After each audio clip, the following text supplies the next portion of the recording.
Then we go to the levels of qalqala. The levels of qalqala are 3 as well.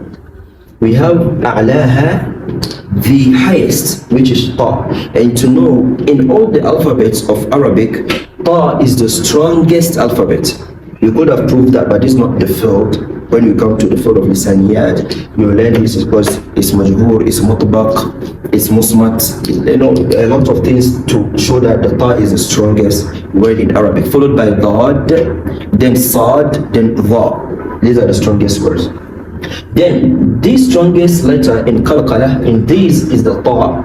After the ta, we go to the awsatuha, the middle of it. The middle is jim, aj. Then we go to the rest, which is al-qaf, al-ba, and dal. These ones also need memorization. This part is the theme of this lesson. Ibn al-Jazari said, وَبَيِّنًا مُقَلْقَلًا إن سكنا وإن يكن في الوقف كان أبينا. إن يكن في الوقف كان أبينا. So here scholars have opinions in the ada, the performance of qalqala, and this is where most of the researchers and beginners make mistakes without any methodology or nothing.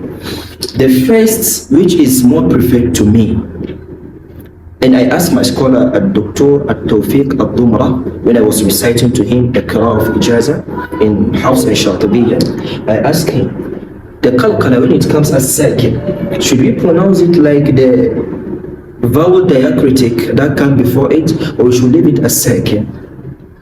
Or should we leave it as fatha mutlaq, as some scholars said?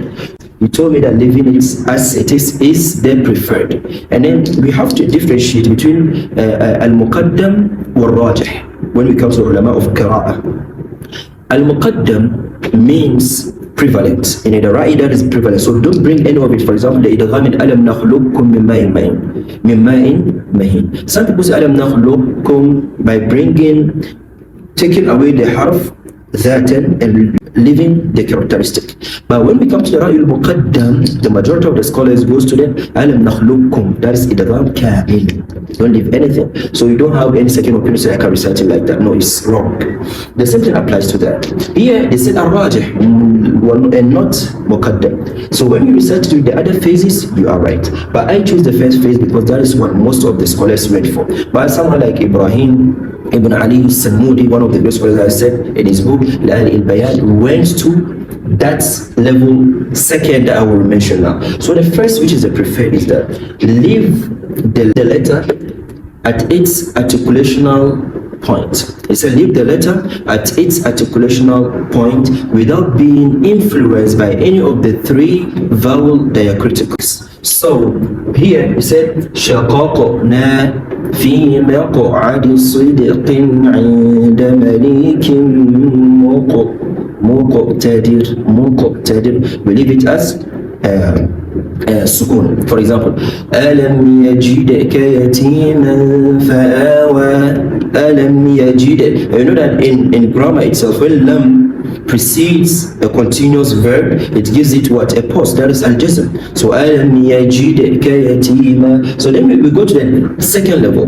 The second level, scholars said you have to look at the haraka, the haraka, that is the vowel diacritic that precedes it, and then recite it like that haraka.